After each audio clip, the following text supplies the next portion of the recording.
E aí, pessoal, eu sou o Eduardo, do Grupo Leões da Liberdade, e hoje a gente está com uma presença ilustre aqui, o nosso professor Ricardo Almeida, e estamos aqui com o grupo para fazer algumas perguntas, conversar com ele. E é isso, vamos abrir aqui para quem for começar falando aí. Opa, galera, eu sou o Pedro Arthur aqui do Grupo Leões da Liberdade. Eu quero começar fazendo a pergunta para o Ricardo. Como é que era você na escola, Ricardo? Interesse por filosofia, posteriormente por política, né? Como você ingressou no MBL aí da Bahia, como você conheceu? Essa é a minha pergunta inicial aí, do senhor. Perfeito. Então, assim, eu na escola, eu inclusive respondi isso para o podcast do Darcy da Ascensão, eu era uma pessoa bem esquisita.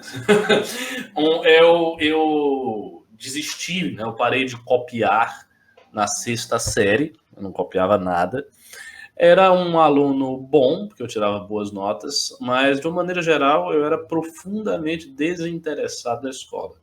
Eu não gostava da escola, achava um ambiente desinteressante, não achava as aulas muito legais.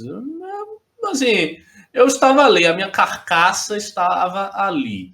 Só que como desde cedo eu sempre me interessei por essas coisas de filosofia, arte, história da cultura, acabou que eu desenvolvi uns gostos muito distintos, uns gostos intelectuais muito distintos das pessoas da minha idade. Então, muito jovem mesmo, eu comecei a ler uma literatura séria de filosofia. Com 12, 13 anos, eu já estava lendo isso, com seriedade mesmo, gostando e tal. E eu levava os livros para o colégio e ficava no fundo, lendo os meus livros, conversando um pouquinho. Os professores não me importunavam muito, porque eu tirava boas notas. Eu lembro, por exemplo, tinha um professor de espanhol, que era de esquerda, aliás, muito de esquerda ele, mas gostava de mim. E aí eu ia para a aula dele de espanhol e eu sentava assim, era uma aula menor, porque era metade da turma fazia inglês, metade da turma fazia espanhol. E eu deitava e dormia assim ostensivamente. E aí tinha uns alunos que, professor, você não vai fazer nada e tal. Aí ele chegou e disse o seguinte, eu disse, não. Por quê? Porque ele tirou 10 na primeira prova, então ele pode dormir aí à vontade. Ele quer dormir, deixa ele dormir.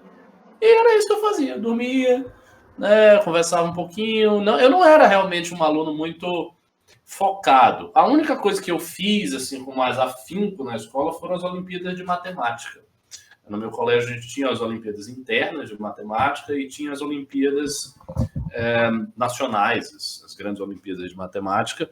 E eu fazia. Eu não estudava muito a matemática, mas eu gostava de matemática. Aí eu fazia essas Olimpíadas, cheguei a ganhar umas menções honrosas, eu acho que em uma ou duas Olimpíadas que eu participei, e ganhei uma vez a Olimpíada interna, ganhei em primeiro lugar, e obtive uma bolsa de estudo por conta disso, fiquei lá, uma bolsa de estudo, e conheci nesse período umas pessoas muito boas. Meu colégio era muito bom, assim, tinha uma turma de elite da área de exatas, que era uma turma boa mesmo. Eu tive uma colega minha, Camila era brilhante em matemática, ela chegou a ganhar medalha de prata na Olimpíada do Cone Sul, alguma coisa assim, ela foi longe. E lá no meu colégio também eu tive a oportunidade de conhecer um verdadeiro prodígio em matemática, que foi o Henrique Pondé, que foi um dos únicos 5 brasileiros na história do Brasil que ganharam a medalha de ouro na Olimpíada Internacional de Matemática. Então, ele ganhou a medalha de ouro na Olimpíada Mundial de Matemática. E, assim, era interessante que a gente era bom, mas ele era estrondosamente, tinha um abismo tão grande que eu era mais velho do que ele, e quando a gente, assim, fazia a prova, ele, que era bem mais novo, né, tinha uns 4 anos mais novo, assim, ele ajudava o pessoal a dar o gabarito da prova nossa da Olimpíada. Tão bom ele era. E tão bom ele era que, a certa altura do campeonato, a direção da escola disse, olha, você não precisa mais participar, você vai ter bolsa integral aqui, porque realmente quando você participa, ninguém consegue vencer você. E ele foi muito longe, né? Chegou a ser medalha de ouro na Olimpíada Mundial. Se não me engano, depois ele foi para o MIT, estudar alguma coisa com computação, com matemática e tal. E isso eu gostava, embora eu não fosse um estudioso. Eu acho que se eu tivesse me dedicado a estudar matemática naquela época, eu teria chegado bem mais longe nesse negócio, mas eu gostava. E politicamente, cara, eu sempre fui o que eu sou hoje. Eu praticamente não mudei. Assim, nunca tive nenhum tipo de simpatia pelo discurso de esquerda, nunca me gerou nenhuma espécie de empatia, nem de nada. Assim, eu ouvia aquele discurso, aquilo já me afastava de imediato. Eu não gostava daquela conversa, não gostava, não tinha conexão comigo, não tinha conexão comigo. Só que eu não tinha também um interesse primordial por política. Os meus interesses toda a vida foram interesses em filosofia, em música, em artes plásticas, que eu gosto muito de música e artes plásticas, a arte de uma maneira geral, eu gosto muito de arte, e do pensamento e da história. Assim, eu gosto de história das civilizações e tal. Não era política, eu achava a política uma coisa meio chata, e sempre costumava dizer que eu não iria me envolver naquele negócio de política, não gostava muito. E foi assim, até que, quando eu tinha uns 14 para 15 anos, eu topei com o livro do Otto Maria Carpo, Os Ensaios Reunidos, em que havia um prefácio do Olavo de Carvalho, e eu li aquilo ali, com 14, 15 anos, portanto, já se vão uns 18 anos. Fiquei muito impressionado, e passei a pesquisar tudo que envolvesse aquele universo. Aí eu conheci o site do Olavo, Sapiência no Alto e Vincent Malícia, conheci vários blogs, várias pessoas que na época escreviam, numa direita que ainda era muito incipiente, uma direita que estava começando a dar os seus primeiros passos aqui no Brasil, e foi assim que eu entrei na direita, mas sempre com uma reserva de não fazer política de verdade. Eu não queria me envolver com política de massa, nem com nada disso. Aconteceu que, em 2015, uns amigos meus, que eram amigos meus do grupo de estudos conservadores, que eu montei na UFBA, alguns anos mais tarde, esses amigos me convidaram para a manifestação, porque a gente soube que ia rolar uma tal de uma manifestação contra Dilma Rousseff. Eu achei, porque como a direita era muito pequena, eu achei que a manifestação fosse dar, sei lá, 100 pessoas, 150 pessoas. Mais ou menos aquelas pessoas que eu já sabia, que eu conhecia, mais algumas poucas. Quando eu cheguei na manifestação, eu tive uma das duas maiores surpresas políticas da minha vida. Quer dizer, eu vi um monte de gente, assim, um negócio gigante em Salvador, pessoas gritando slogans de direita. Não entendi quem eram essas pessoas, né?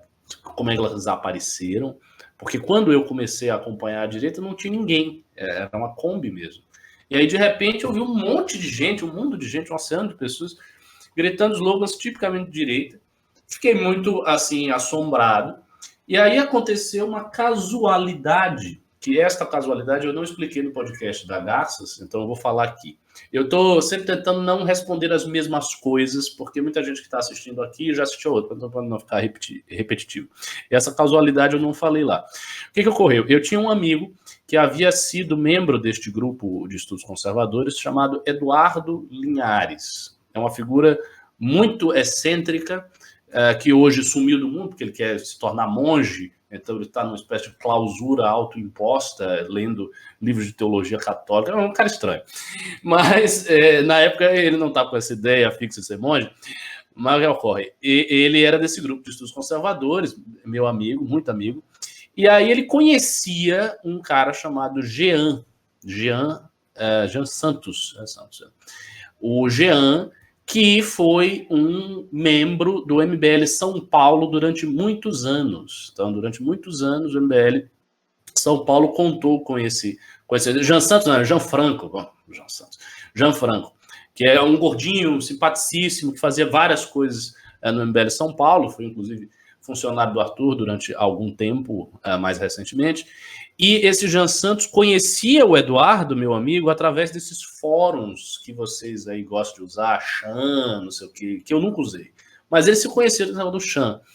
E aí o Jean Franco chegou para o Eduardo e disse, olha, eu estou dentro do movimento, que é o tal do Movimento Brasil Livre. Esse movimento foi um dos responsáveis por organizar todas essas manifestações que vocês viram e tal. Só que a gente não tem uma representação na Bahia, a gente não tem quem faça isto na Bahia. tinha apenas uma médica, que era uma médica do Sindicato dos Médicos, chamada Maria do Socorro. Só que ela era sozinha, ela era médica, ela não tinha muito tempo, então ela não podia se dedicar o suficiente para aquele tipo de atividade, que era organizar as manifestações. E o MBL tinha o seguinte desafio: ele havia feito a manifestação do dia 15 de março de 2015 e precisava fazer uma outra, que era do dia 12 de abril de 2015. Então foi assim que a gente entrou. E aí o Eduardo entrou e disse: olha, eu vou conversar aqui, eu tenho alguns amigos e vamos ver se a gente entra aí. E a primeira formação do MBL na Bahia foram 3 pessoas. 3 pessoas. Eduardo, eu e o João Cavalcante, que depois saiu brigado comigo de tanto que eu fiquei enchendo o saco dele para trabalhar na manifestação. Eu perdi uma amizade por causa disso. Porque eu ficava pilhando o cara, ficou com raiva, e perdi a amizade por isso. E aí tinha 3 pessoas, eu, o Eduardo e o Jean. E aí eles me colocaram para eu ser o coordenador, porque eu já tinha mais experiência em leituras da direita e tal. Eu fui o coordenador, só que na prática eram 3 coordenadores. E foi isso. E aí a gente começou absolutamente do zero. Na época, a página, eu me lembro, a página nacional do MBL era uma página pequena, ela não tinha nem 30 mil curtidas. Era uma página, considerou que tem 3 milhões a do Facebook, né? Era pequenininha e tal. E a gente começou a nossa página, então tínhamos que criar coisas. O que a gente vai fazer? A gente não tinha a menor ideia do que fazer para ter uma manifestação de zero ideia, e assim, não havia academia MBL, não havia nada. Era as pessoas lá e você tem que fazer uma manifestação e vai aí. Veja o que você vai fazer. E foi literalmente assim. Eu lembro como se fosse hoje. O Renan me ligando em 2015. Né? Eu nem conhecia eu não sabia quem era o Renan. Eu tinha noção que era o pessoal de São Paulo, aí, a coordenação nacional. Inclusive, tem uma história engraçada sobre isso que eu vou contar aqui. Bastidores do MBL, talvez vocês não saibam. E aí o Renan me ligou e disse: olha, a gente precisa de 15 cidades na Bahia. Você precisa fazer manifestação em 15 cidades. Ficamos desesperados. Tipo, a gente não tinha mais 14. Como é que vai fazer? E aí fomos atrás. A primeira coisa que a gente fez foi criar a página do Facebook. Não sabíamos fazer isso. Fomos aprendendo ali, na raça, inicialmente convidando amigo. O núcleo inicial era isso: convida um amigo, tem esse amigo aqui, ele é meio de direita, ele não gosta da Dilma, bota ele aqui, vai convidando e tal. Depois a gente desenvolveu uma estratégia de divulgar as coisas do MBL em grupos de Facebook, grupos aleatórios, venda de não sei o que, grupo disso, grupo daquilo. A gente entrava em todos os grupos e ficava divulgando, spamando mesmo, ficava flodando inumeráveis grupos com a nossa página para ela crescer, para as coisas crescerem. E para conseguir as cidades, o que a gente fez? A gente procurou no jornal pessoas que haviam organizado de forma voluntária e espontânea a manifestação do dia 15 e entramos em contato com elas por telefone. E ligamos, e claro, assim, a gente estava começando, mas a gente tinha que botar pressão, né? Então a gente ligava, não, estamos aqui, representantes do Movimento Brasil Livre, para falar assim como se fosse uma grande coisa. Na época o movimento era pequeno, mas falava como se fosse, sou representante aqui do Império Austro-Húngaro. Então a gente falava isso e as pessoas entravam nessa loucura. E a gente conseguiu várias cidades. Não chegamos a conseguir as 15 que o Renan queria. A gente conseguiu 7 cidades e fazíamos vídeo. Começamos a aprender a fazer vídeo, a postar as coisas. E foi assim. Então, o MBL na Bahia, ele se constituiu desse jeito. Alguns desses núcleos, eles permaneceram conosco por mais tempo e formaram os chamados núcleos regionais de cidade. Então, foi assim que a coisa foi construída. E não somente no meu estado. Esse perfil de construção amadora e no susto permeou a construção coletiva do MBL nos primeiros anos. Era tudo assim. Hoje é diferente. Hoje tem realmente uma estrutura profissional, é tudo redondinho e tal. Mas na época não era. Então foi assim. E a gente fez a manifestação e sei que nós conseguimos fazer uma boa manifestação. Aí a gente tinha que levantar dinheiro também para fazer os panfletaços, adesivar, fazer as coisas. E a gente tinha que levantar dinheiro, era dinheiro do nosso bolso, dinheiro do bolso de amigos. Aí, felizmente, tinham outros movimentos que nos ajudaram muito nesse período. Então, você tinha o movimento dos médicos, a Ordem dos Médicos do Brasil, né? Tinha um movimento dos médicos que trabalhava conosco. Você tinha um VPR também, já na época. Então, havia um representante do VPR, o meu querido Marcão, que hoje é bolsonarista, mas na época, ao contrário, ele estava saindo da esquerda e indo para a direita. Ele foi mais para a direita e já caiu no Bolsonaro. Mas ele estava nessa fase de transição. Era um cara de muito trabalho, assim, um cara que trabalhava brilhantemente, assim, tinha muita garra de trabalhar, mas também é uma pessoa um pouco difícil de lidar. Então, eu lembro que a gente teve várias brigas com o Marcão no período, que ele achava que a gente queria aparecer mais do que ele. Essas frescuras aí de momento. O fato é, a gente conseguimos fazer manifestação, a gente dividia grana para pagar o trio, fazia os panfletaços, e foi assim que a coisa funcionou. Tanto não sei se todos vocês viram o documentário Não Vai Ter Golpe, mas lá no Não Vai Ter Golpe eu apareço só muito rapidamente, só que a pessoa que aparece na Bahia e que fala é outra pessoa. Eu não sei se vocês repararam isso. Tem uma hora do documentário que começa a falar assim, pessoas de todos os estados, aí aparece fulano. E tem um rapaz ali, que fala Eduardo, da Bahia. E aquele menino que aparece da Bahia é o tal do Eduardo Linhares, que eu estou me referindo aqui. Inclusive, ele ficou o acampamento inteiro. Porque o que aconteceu na época do acampamento? Na época do acampamento, eu já era professor do IFBA. Então, eu dava aula. Eu não podia deixar o meu emprego e ficar um mês e meio no acampamento.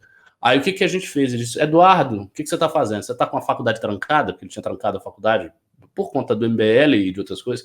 Está com a faculdade trancada? Então vá para lá. E ele foi. Assim, um negócio muito aventureiro. Ele pegou um avião, parou em Brasília e ficou um mês lá no acampamento, vivendo no acampamento. E eu não, eu fiquei um período bem mais curto, fiquei uma semana no acampamento.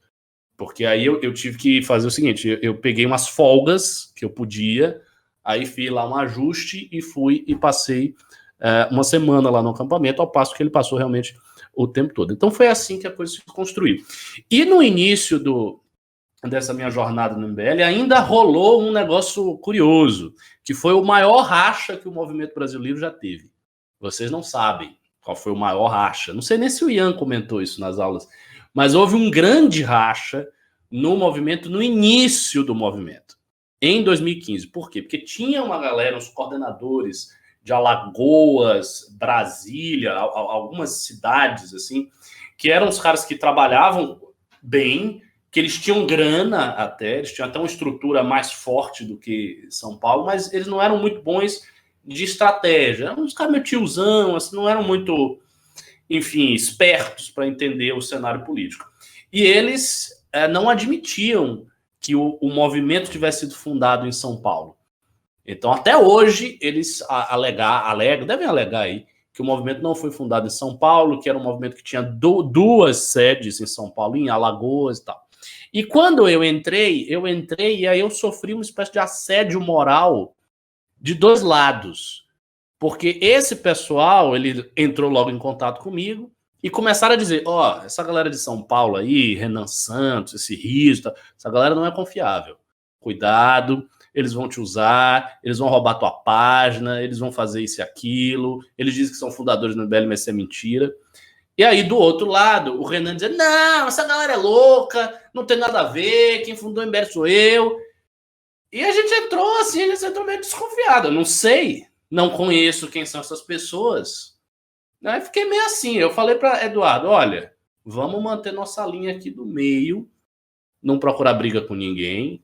Estamos entrando, não sei qual é a parada aqui, mas a gente foi convidado, né? A gente entrou por conta do pessoal de São Paulo. Então, de qualquer maneira, a gente vai ouvir a diretriz dele, mas com cuidado. E eu lembro que a gente desconfiava, em especial, do Rafael Riso.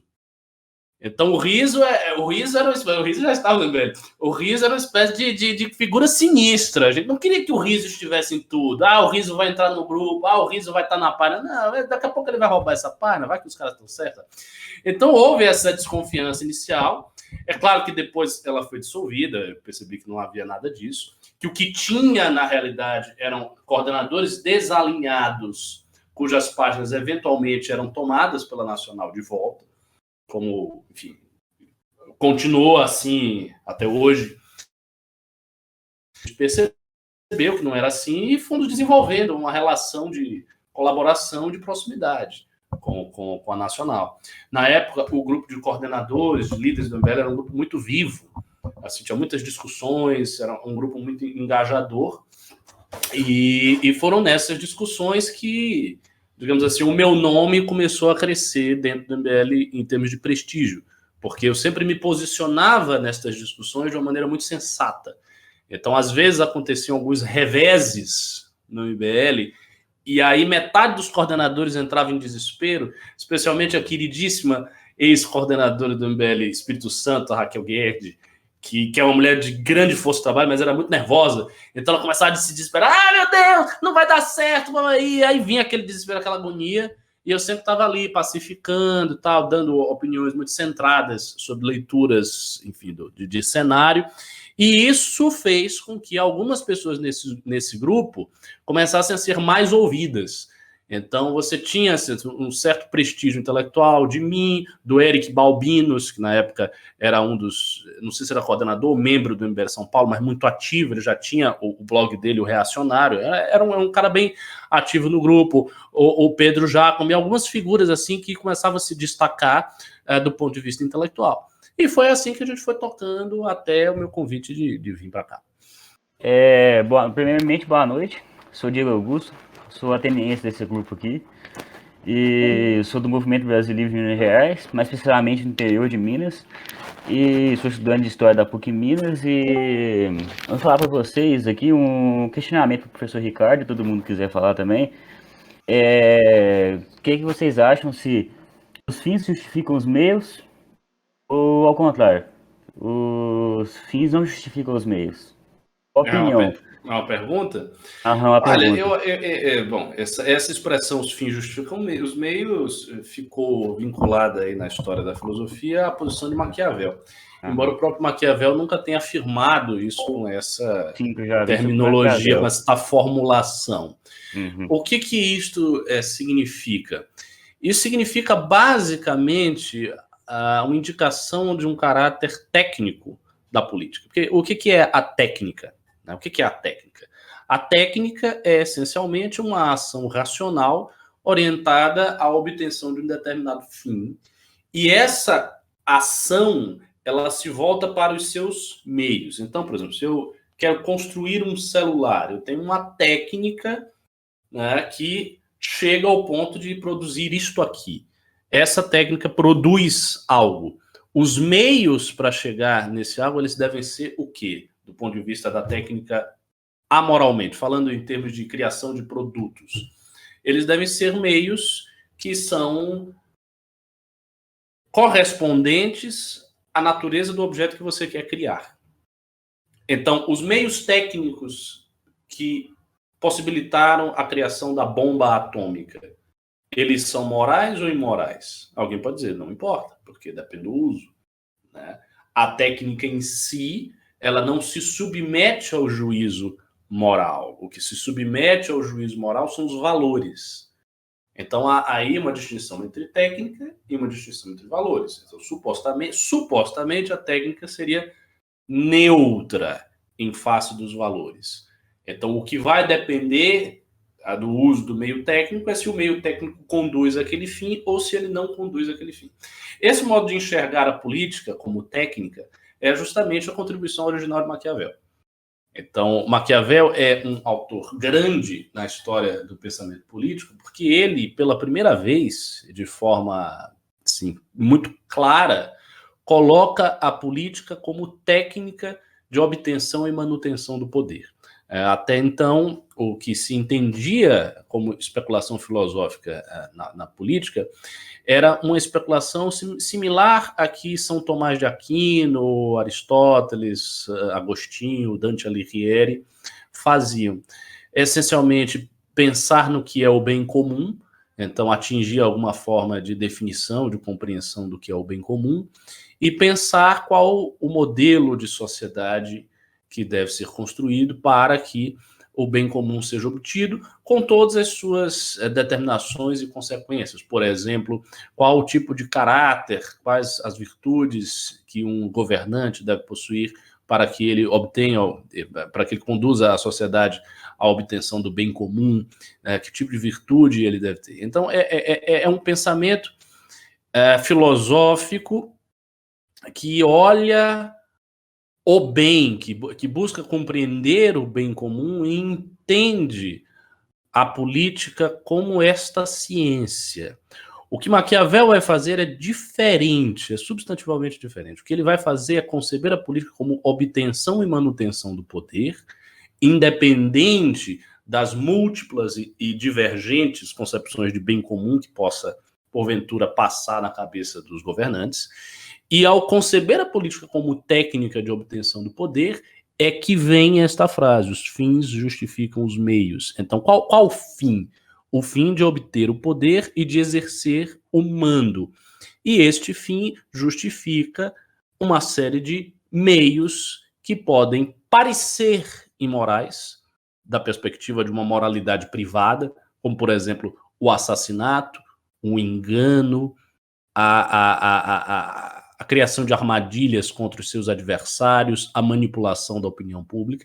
Então, tudo isso que é claramente um mal do ponto de vista da ética privada, dentro e justificado pela razão de Estado, pode ser um bem, porque conduziu à obtenção do poder. É óbvio que Maquiavel não era meramente um técnico do poder, ele tinha um objetivo positivo, por assim dizer, que era a unificação da Itália. Maquiavel era um patriota italiano, ele via a situação da Itália dominada pela Áustria, que já havia sido invadida pela França, como uma situação deplorável. Então ele esperava que surgisse entre os condottieri, ou seja, entre os comandantes militares do período, alguém que tivesse força suficiente para unificar a Itália enquanto unidade de Estado e assim afastar os estrangeiros e recuperar uma glória outrora existente na Itália na época do Império Romano.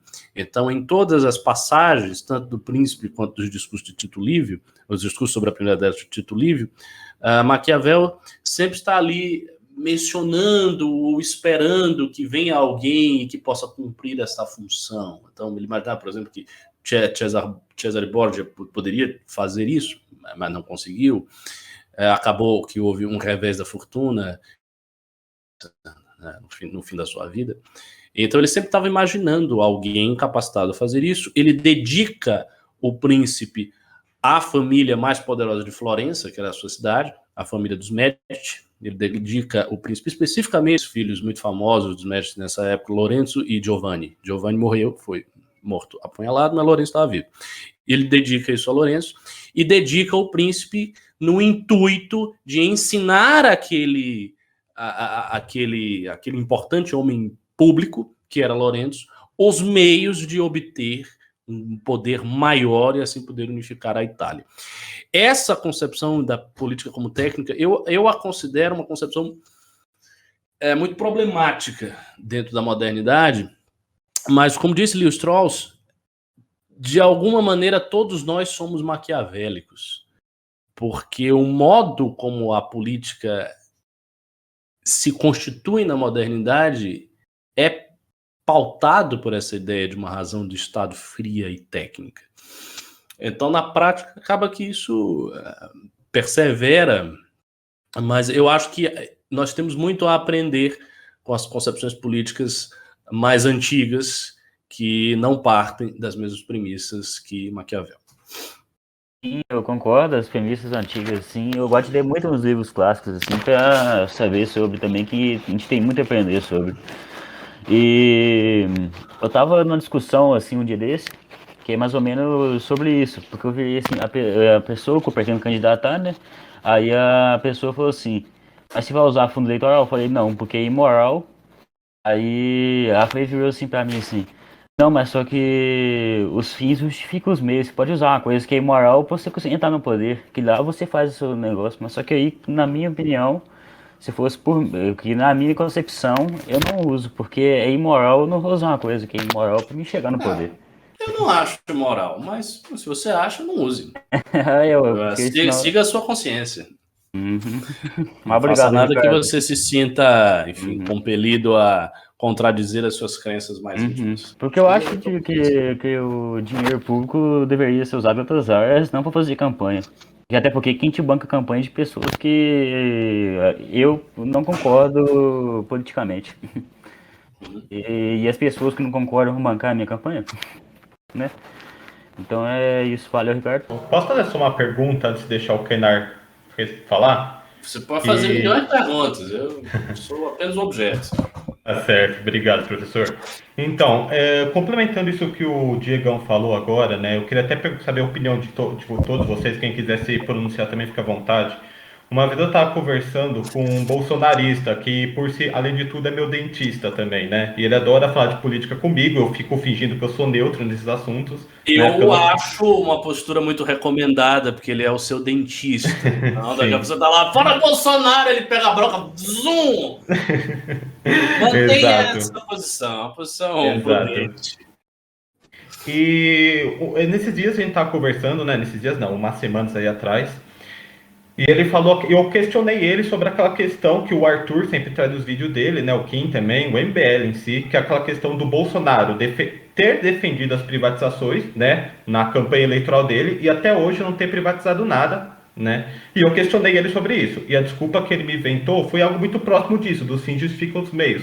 Que ele falou que o Bolsonaro, é a nova desculpa bolsonarista, né? Ele está esperando o momento certo em que as empresas tiverem uma lucratividade boa para ir privatizar. E eu não consigo ver isso. Eu não consigo ver uma vantagem nisso, porque a gente já viu todos os momentos que o Bolsonaro ele falhou na política, ele falhou com a população, falhou com o liberalismo, e a gente continua nessa de achar que no futuro ele vai trazer algo bom. Isso seria algo bom para justificar toda a canalice que ele vem fazendo? Outra coisa antes, né? Só queria comentar que eu quero mostrar para o Ricardo que eu também sou um leitor assim como ele. E o Maquiavel e o Voltaire foram minhas duas primeiras grandes inspirações que eu tive assim na política para entrar nesse mundo. Eu tenho até com um livro aqui, foi um dos primeiros livros que eu li, do Voltaire, e é sobre as cruzadas. Opa, professor, desculpa aí, não. Interessante. Vou comentar coisas sobre islamismo com você também, viu, professor? Que eu sei que você curte bastante também o assunto. Então, tudo bem, estamos aí para isso. Sobre a opinião do seu dentista, cara, ele é apenas um iludido. Né? Acreditar que o Bolsonaro é um cara que tem um grande plano estratégico e ele está assim, aguardando coisas ocorrerem, é não entender em nada o espírito do bolsonarismo. Bolsonaro não tem plano estratégico para nada. O governo Bolsonaro é marcado pelo improviso, pela ausência de plano, por soluções imediatas e desesperadas e por falta de inteligência política. São os traços característicos do bolsonarismo. Ele não tem plano nenhum, cara. Ele está aí no desespero, fazendo o que ele pode, tentando se salvar. Essa é a verdade. Então, não vai privatizar nada, não vai ter plano nenhum, não vai fazer nada. Ele vai tentar se salvar. Ele é um cara que está tentando se salvar. O negócio que o Ricardo falou que eu achei muito interessante, voltando aqui para aquela parte que você estava contando sobre o passado do MBL e tal, eu acho muito interessante esses backgrounds, porque eu também estou há muito tempo, né, nesse meio de entender a política. Eu era aquele moleque chato da escola que quando o professor levantava uma coisa tipo pautas raciais, mesmo sem entender absolutamente nada, um baita palpiteiro, queria meter o dedo, falar, mostrar a posição, eu sempre fui esse cara chato. Mas assim, até da forma como a gente formulou os nossos pensamentos, a gente difere porque você gosta muito, você é o cara mais da música, né? A gente estava conversando aquele dia, você me contou que você não tem uma carga na literatura como arte, assim, como principal arte, né, de admiração. A gente difere nisso, porque você nunca gostou do pensamento de esquerda. Eu já fui apresentado inicialmente ao pensamento social-democrata, né? Meu pai sempre me comentou muito sobre como foi o governo Fernando Henrique, me comentou sobre o PSDB. Eu fui iniciado nesse campo de pensamento. Depois que eu fui fazendo a transição para o liberalismo, começando a entender esses pensadores, por isso a gente tem essas diferenças da formação do pensamento que é bem interessante. Eu gosto também dessa ideia. Então, pode falar. Não, é porque aqui há uma peculiaridade também. O governo do Fernando Henrique Cardoso, muito por conta da retórica do PT, foi empurrado para a direita do espectro político. Direita. Então, no Sim. fim das contas, quem é apresentado ao PSDB para o cânone oficial da história política do Brasil está entrando aí na direita. Sim. Essa questão do PSDB ser de direita vai muito da ideia dos anos 90, o pêndulo tá muito voltado para a direita. Direita não, para a esquerda, perdão. Se faz... Não, Não. o que eu acho que ocorreu? A época que o PSDB assume o governo, 1994, ainda está dentro de um ciclo de reestruturação da economia global. Esse ciclo de reestruturação da economia global, que começa nos anos 70, 80, 70, 80, 90, 2000, até 2008, é o grande ciclo do assim chamado neoliberalismo. Então, no mundo inteiro, haverá nesse período reformas econômicas liberalizantes. Não estou dizendo que todos os lugares têm essa reforma, mas vários lugares vão fazer essa reforma. Por exemplo, isso acontece no Egito, né? Isso acontece no Egito a partir do governo de Anwar Sadat, presidente Anwar Sadat. Isso acontece no Chile, com Pinochet. Isso acontece no Brasil, tanto no governo militar quanto depois no governo Fernando Henrique Cardoso. Isso vai acontecer nos Estados Unidos com o governo Bill Clinton. Esses dois governos são governos de esquerda moderada que, no fim e ao cabo, acabaram sendo colocados ali como governos, digamos assim, liberais. Porque, de fato, o Bill Clinton teve essa postura. Então, o que o PSDB vai fazer no poder é copiar este modelo estrangeiro que estava sendo aplicado em todos os lugares. E o Fernando Henrique, ele entra, vocês sabem disso, por conta do Plano Real, que foi também um plano essencialmente de regulação de um problema monetário que era muito grave na época e que obteve sucesso. Então, na prática, o governo PSDB acaba incorporando esses traços do neoliberalismo dominante no mundo. Mas isso não quer dizer que, na sua essência, o governo PSDB ou o próprio PSDB do período seja um partido de direita. Não é. Fernando Henrique Cardoso se notabilizou por ser um sociólogo da esquerda moderada, de uma certa esquerda inspirada nos escritos de Max Weber, que ele foi um profundo conhecedor aqui no Brasil, e nos escritos de um sociólogo americano chamado Wright Mills, que era adepto ali de uma economia, de um modelo econômico, um modelo de governança intermediário entre um modelo mais à direita e um modelo mais rígido e duro à esquerda. Então, foi esse o caminho que o PSDB trilhou, é o caminho que está presente nas reflexões do filósofo mais importante do PSDB, que se chama José Arthur Janotti, não sei se você já ouviu falar, mas José Arthur Janotti é um filósofo importante no Brasil, escreveu sobre Wittgenstein, sobre Marx, tem um livro sobre a dialética marxista também, e foi meio que um filósofo oficial do PSDB, saído de um centro de estudos chamado SEBRAP. E a ideia, tanto do José Arthur Janotti quanto do Fernando Henrique Cardoso, era operar essa transição. Então, eles fizeram isso. E o PSDB caiu na direita por essa razão. Você teve toda a crítica ao neoliberalismo, então você tinha a crítica ao neoliberalismo, e aqui no Brasil, as nossas esquerdas são esquerdas de tradição terceiro-mundista e socialista. Os partidos de esquerda do Brasil, eles são partidos socialistas. O PT tem uma origem, é um partido socialista, se apresenta como tal, como se esforçando por criar um socialismo brasileiro, com características muito específicas, inspirado um pouco na ideia do socialismo moreno, né? Há essa expressão aí entre os teóricos do PT. O PCdoB é um partido de origem maoísta, que depois abandona a perspectiva revolucionária, mas é de origem maoísta. O PSOL é uma dissidência do PT, uma dissidência socialista do PT, portanto socialista também. O PSTU é um partido trotskista. O PCB é uma tentativa de retorno do antigo PCB, que se tornou PPS, mas é um partido marxista-leninista. O PCO é uma tendência do PT trotskista dentro do PT, a chamada causa operária, que sai do PT e forma um partido avulso. E o PDT é um herdeiro do trabalhismo de Vargas e de Brizola. Então, na prática, os partidos de esquerda eles são partidos socialistas. E você tem alguns partidos que não são assim e que são partidos oriundos, alguns do antigo partido Arena, que era o partido de apoio à ditadura militar, né? É o caso, por exemplo, do PP, e o PMDB, o antigo MDB, um partido essencialmente pró-democracia, com uma gama muito ampla de posicionamentos políticos dentro dele, porque na época era, de fato, o partido que confrontava o regime militar, com muitas limitações de atuação, evidentemente. E é isso, e o resto são partidos da tradição socialista. Então, esta configuração partidária no Brasil faz com que o PSDB seja empurrado à direita. Se o PSDB fosse um fenômeno americano, ou neozelandês, ou inglês, possivelmente ele seria visto como uma esquerda moderada. Mais ou menos como é o caso do Partido Democrata de Bill Clinton. Se vocês forem analisar, por exemplo, o alinhamento político da Globo, o alinhamento político da Globo é quase sempre derivado, quase sempre igual a um alinhamento político dos democratas americanos. Desde a época de Bill Clinton, pelo menos é assim.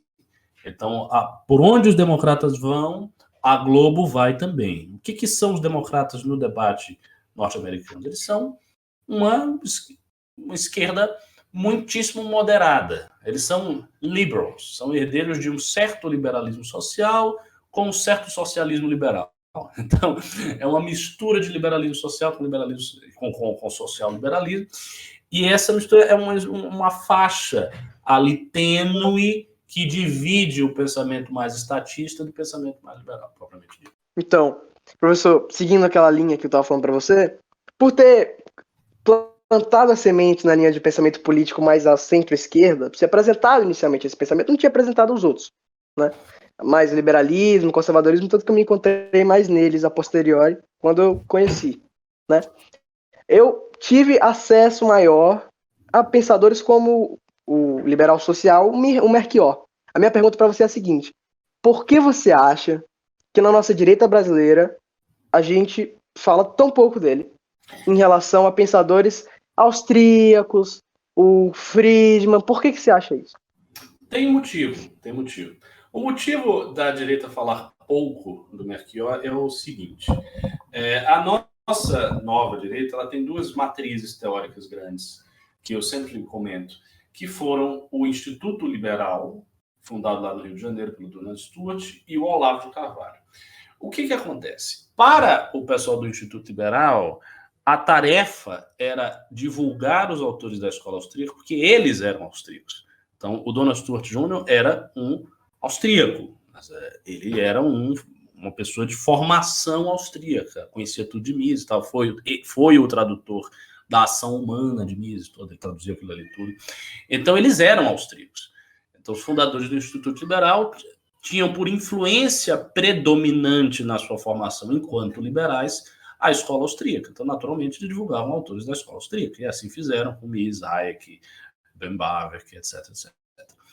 Olavo de Carvalho, por sua vez, é um conservador, muito influenciado pelo conservadorismo norte-americano e por alguns autores que circulam aí na esfera das leituras que a direita costuma fazer.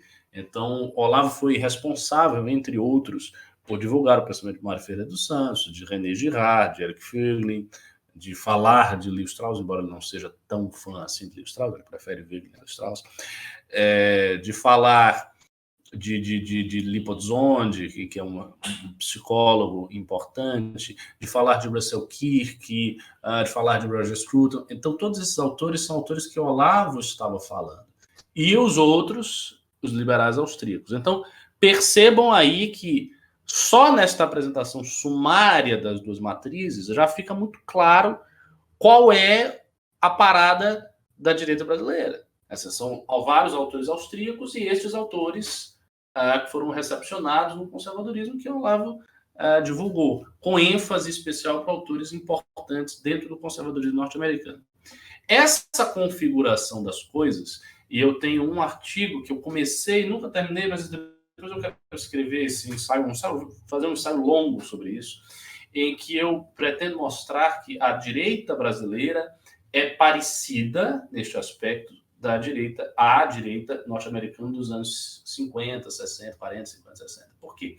Porque na direita norte-americana dessa época havia, segundo um grande especialista disso, chamado George Nash, havia 3 tipos principais três correntes na direita dessa época. Os libertários, né, incluindo todos os austríacos e mais os autores libertários propriamente dito, o que a gente vê aqui no debate público brasileiro, muito claramente. Os anticomunistas eram autores muito dedicados à questão da Guerra Fria com a União Soviética. Entre esses autores havia, inclusive, emigrados, pessoas que vinham da União Soviética fugida e se tornavam informadores importantes, até do serviço secreto, da CIA e tal, e também faziam fama no Ocidente, como foi o caso da desertora soviética Bela Dodge. E você tinha os conservadores, né, os tradicionalistas, como Russell Kirk e tal. Então, essa configuração das coisas é muito parecida com o que a gente tem no Brasil. Veja, é bem diferente da direita na França. Na França, você tem outras figuras. Você tem os monarquistas, os movimentos católicos. É outra pegada. É bem diferente. Os liberais franceses, eles são sempre muito voltados, em geral, ao republicanismo, a ideia da república contra a monarquia, as virtudes da república, e não tanto da redução do Estado. A ênfase é mais na noção de república. E aí por aí vai. Então, as diferenças estão aí. A nossa direita brasileira é uma direita profundamente influenciada pelos americanos. E o Melchior, ele não tem lugar nessa configuração, porque ele é um social-liberal.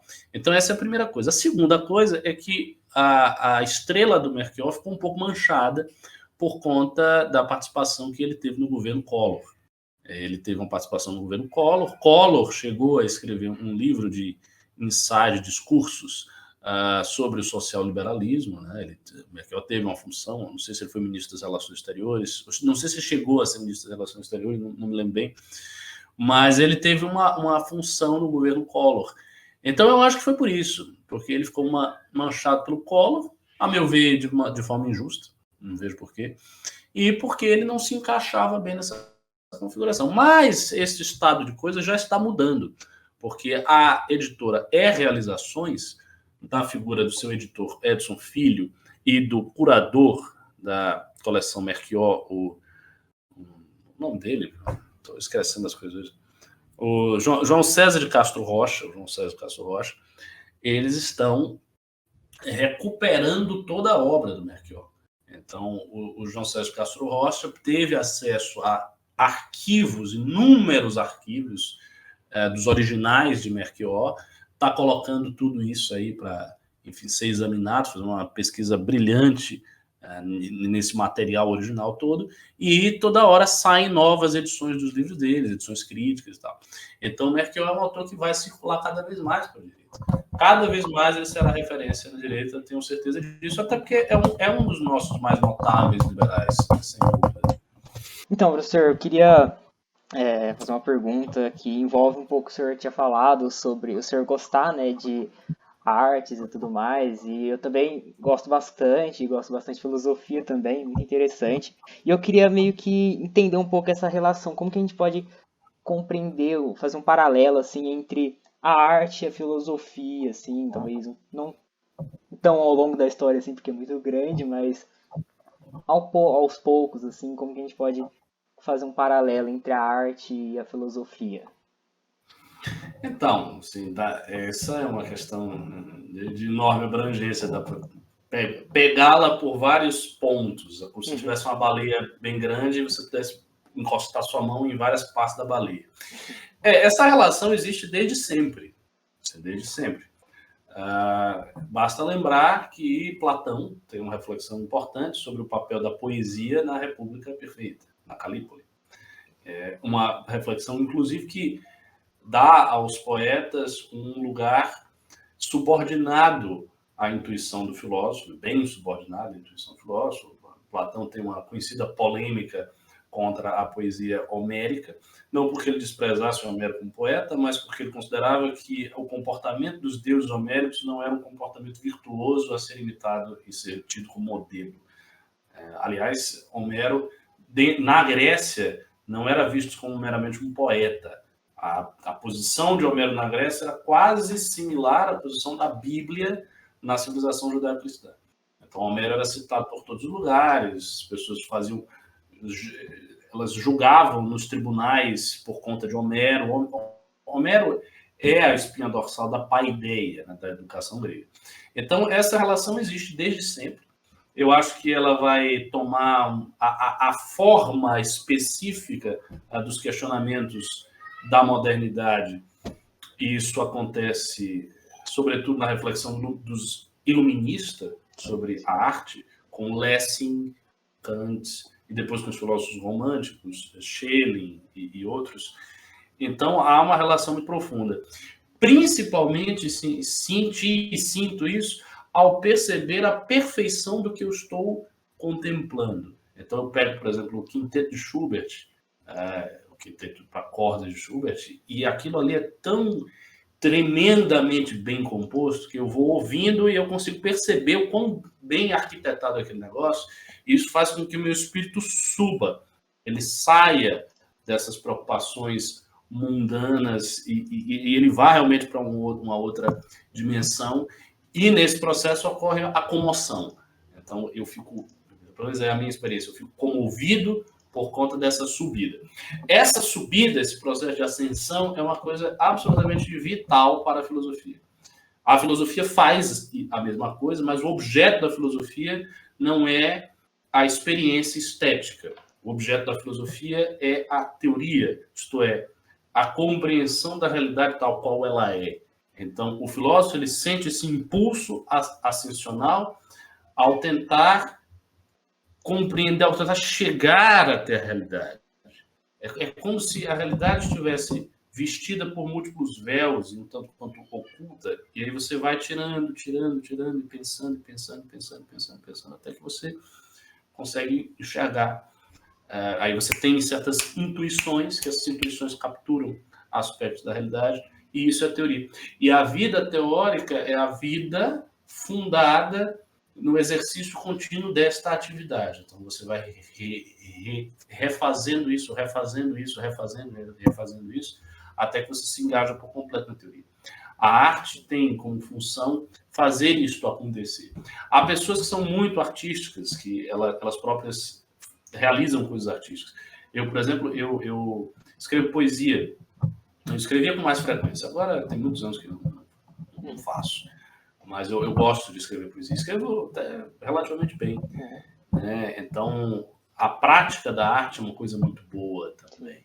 É um momento que você é criativo, um momento que você vai pegar os materiais que existem dentro do seu interior e vai criar com aquilo. Né? Você vai criar uma música.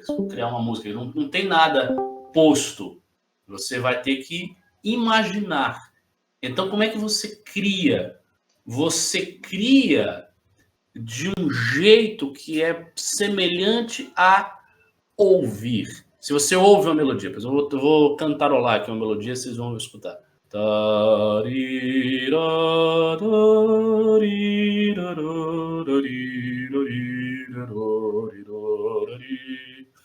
Você ouviu, você acompanhou essa linha, a tua memória está aí atuante, você consegue perceber que ela tem sentido, significado que você agrupa na memória, e você vai acompanhando.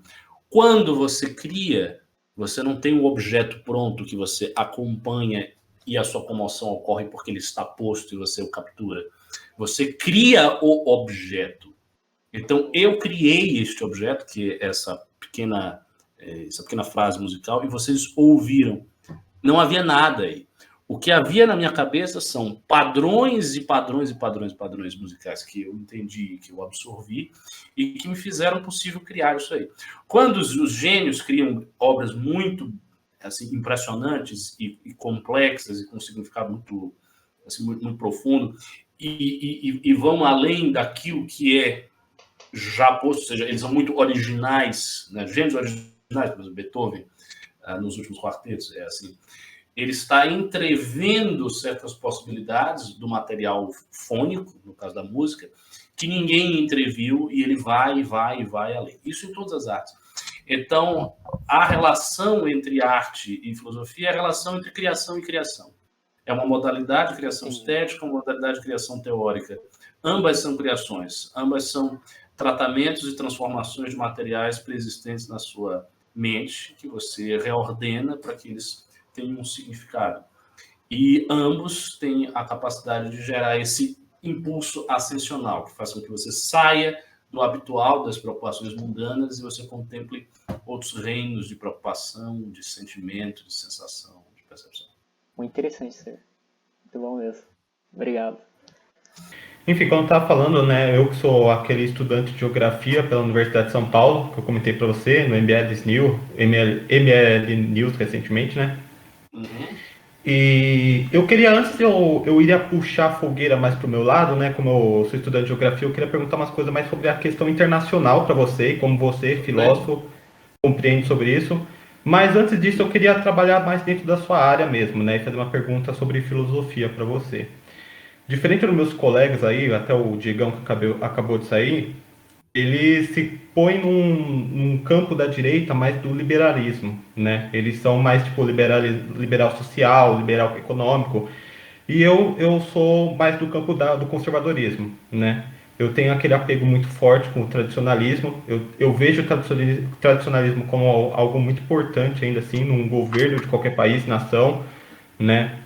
E eu queria saber a sua opinião a respeito disso, até porque eu sou um conservador, mas os meus mestres que eu sigo, eles não são aqueles conservadores mais tradicionais, né? Até porque eu vou comentar agora, eles são conservadores do estoicismo. Eu tenho um apego muito forte com o estoicismo, né? E eu vejo que, de certa forma, o estoicismo e o conservadorismo eles conversam em certos assuntos.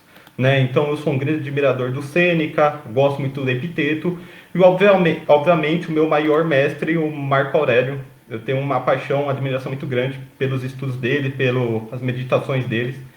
E claro também que por que o conservadorismo? Porque eu vejo muita em comum, principalmente nos livros do Roger Scruton. É um dos conservadores mais modernos, assim, que eu mais gosto, assim, que mais me chama atenção, né? É um dos que eu mais conheço também. Li um livro dele em PDF, né?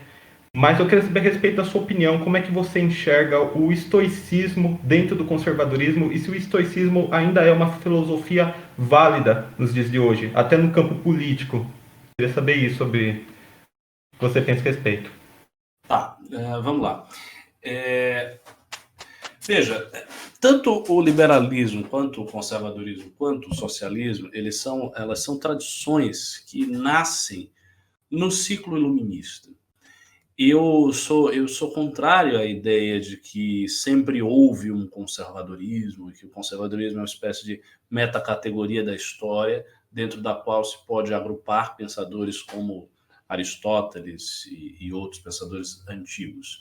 Eu acho que esses autores não são conservadores, porque o conservadorismo se caracteriza como um esforço de criticar o presente em nome de uma recuperação de uma tradição passada, mas que só pode ser recuperada quando a consciência histórica aparece. Ou seja, é preciso ter perdido para recuperar algo.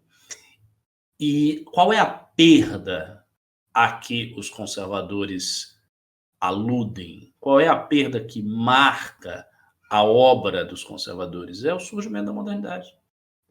Principalmente o surgimento do iluminismo. Então a gente vai ver que é assim que a obra de Burke assim, acontece. Né? É a mesma coisa com Demestre, com Rivarol e tantos outros.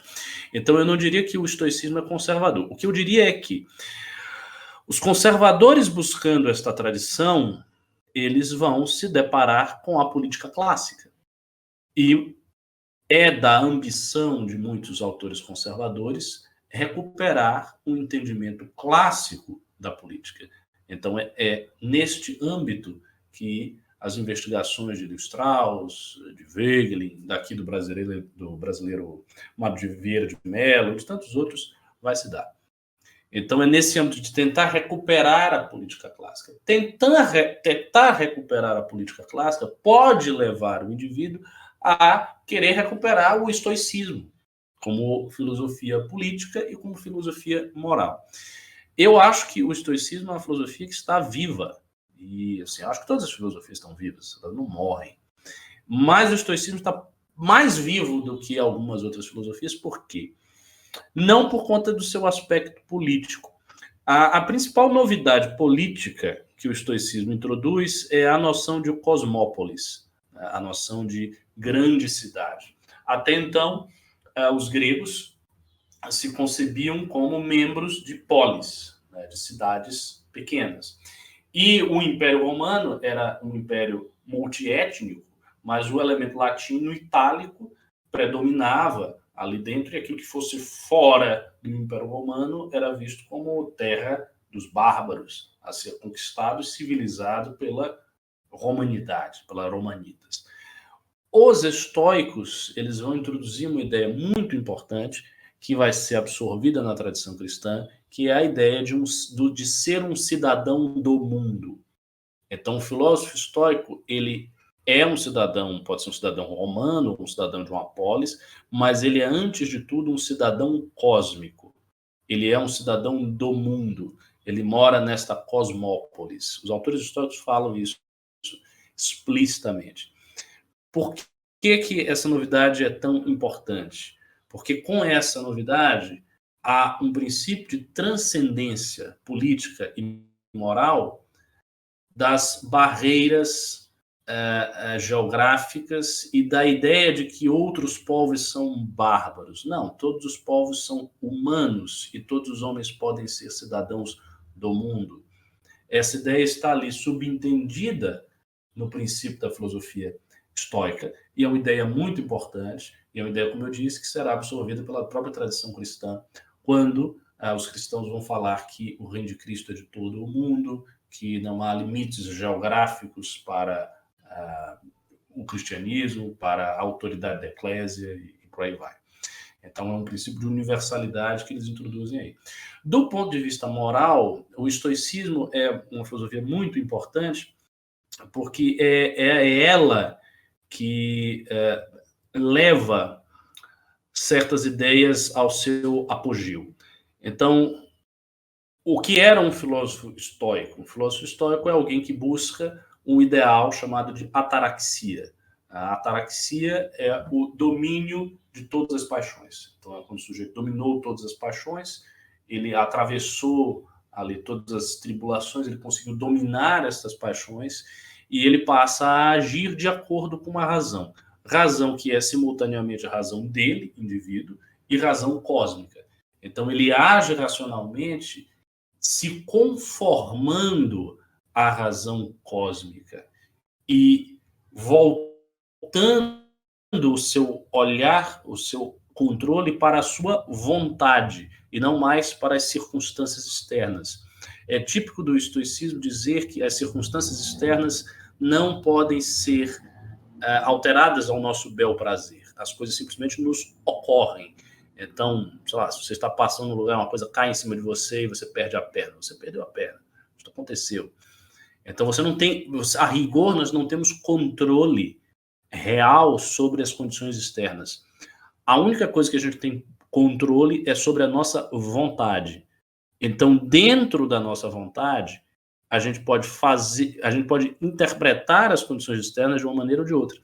Então, um sofrimento, algo que lhe aconteceu na sua vida, então você perdeu um parente, ou você se tornou um refugiado por conta de uma guerra, ou você teve um grave problema de saúde, é possível encarar esses problemas de uma maneira a ser conduzido ao desespero, à agonia, ao sofrimento emocional, ou é possível encarar esses mesmos problemas com apatia, isto é, com a ausência de paixão, com racionalidade e compreendendo que essas coisas podem acontecer porque elas fazem parte do encadeamento físico do universo, do encadeamento lógico do cosmos, físico e lógico do cosmos, e este encadeamento não depende da sua vontade.